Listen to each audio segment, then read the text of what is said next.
para pendengar horor semua, selamat datang di channel Malam Kelabu.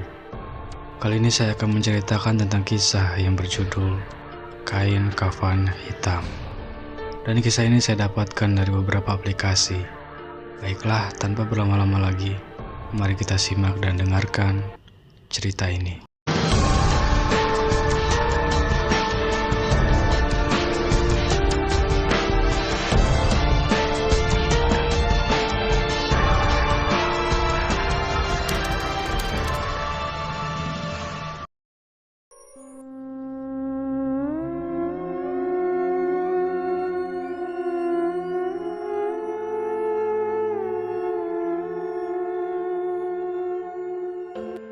Awal cerita ini dimulai saat salah satu tetanggaku meninggal dunia. Aku tidak mau menyebut namanya. Mari kita sebut saja dia dengan Pak Budi. Pak Budi ini dikenal sebagai seorang yang tidak baik. Dia suka sekali berjudi dan minum minuman keras. Bahkan aku dengar dia suka berpelisir ke rumah bordil. Kelakuannya yang buruk seperti itu didukung oleh kekayaannya. Dia memperoleh harta yang sebegitu banyak, itu pun dari perbuatan tidak baik, yaitu dengan cara meminjamkan uang dengan bunga yang tinggi. Entah kalian mau menyebutnya rentenir, lintah darat, atau apapun juga terserah. Saat meninggal, semua warga tidak ada yang mau ke rumahnya. Tapi saat melihat istrinya yang menangis meminta tolong, dan salah satu kiai menyarankan untuk menolong sesama muslim. Meski aku sendiri kurang yakin Pak Budi muslim, karena aku belum pernah melihatnya sholat. Akhirnya para tetangga bersedia menolong. Aku yang masih remaja diajak ayah untuk ikut.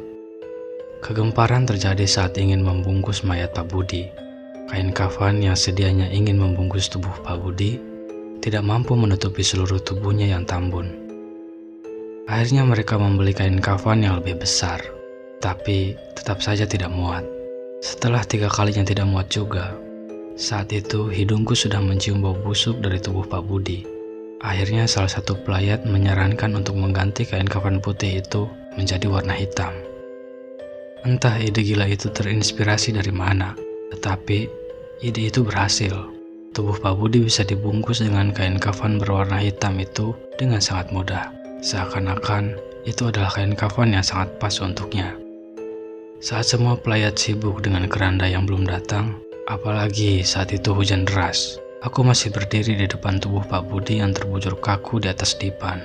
Saat itu, secara tiba-tiba dan perlahan, tubuh Pak Budi bergerak dan duduk. Dia menoleh ke arahku dengan mata terbelalak, lalu mengatakan sesuatu dengan bibir kakunya. Pakai hitam, siapa takut? Lucu gak sih? Sebenarnya ceritanya tidak seperti itu. Saat aku melihat mayat Pak Budi yang terbujur kaku itu, entah kenapa bulu kuduku meremang atau merinding. Baru pertama kali dalam hidupku aku melihat mayat dibungkus dengan kain kafan berwarna hitam. Mungkin ini untuk pertama kalinya dalam sejarah kain kafan pembungkus mayat yang menggunakan warna hitam. Setelah keranda datang, para pelayat segera membawa mayat Pak Budi ke musola terdekat untuk disolati. Aku saat itu tidak ikut karena hujan lebat. Lebih baik tidur di dalam suhu yang dingin ini. Saat tiba di rumah, semua orang tidak ada karena mereka semua pergi ke rumah duka untuk membantu. Aku yang mulai merinding lagi, entah karena dinginnya hujan atau sebab lain, akhirnya memutuskan untuk ikut pergi ke kuburan bersama ayah. Beruntung saat aku kembali ke musola, iringan para pelayat sudah bersiap berangkat.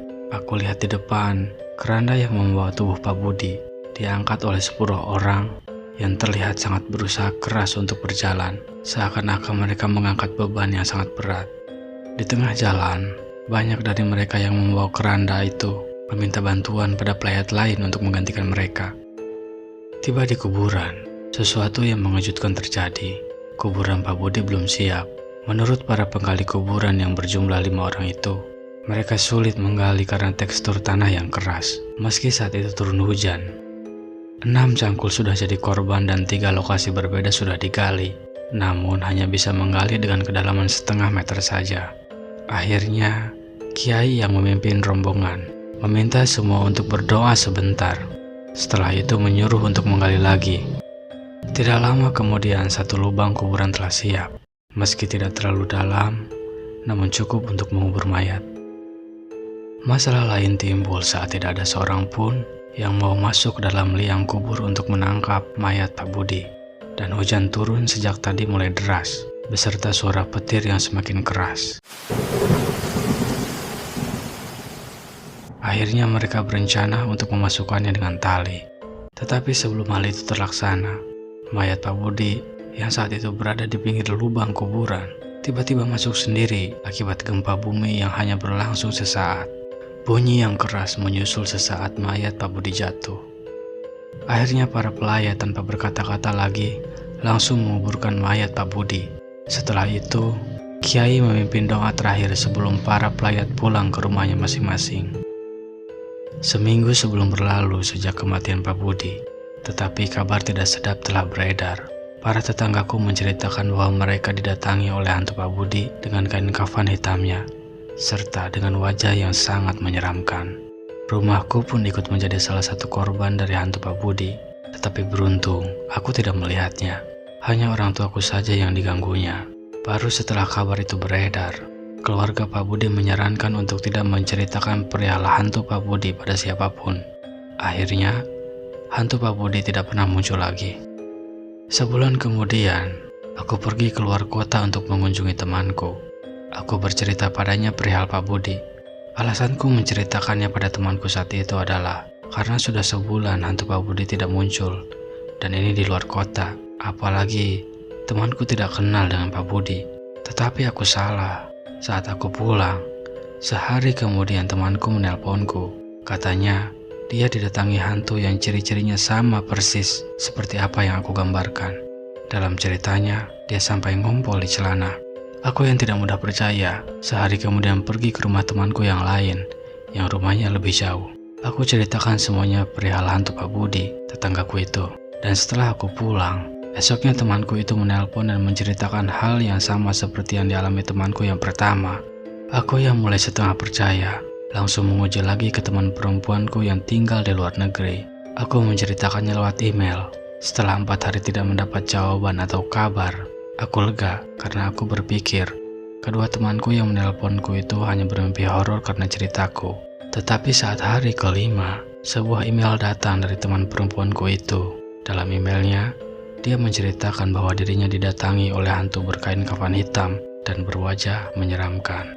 Menurutnya, itu adalah hantu yang paling menyeramkan yang pernah dia lihat. Baik, itulah kisah yang bisa saya ceritakan kepada para pendengar horor semua. Semoga senantiasa bisa menghibur untuk semuanya. Terima kasih telah mendengarkan dan sampai jumpa kembali di lain cerita.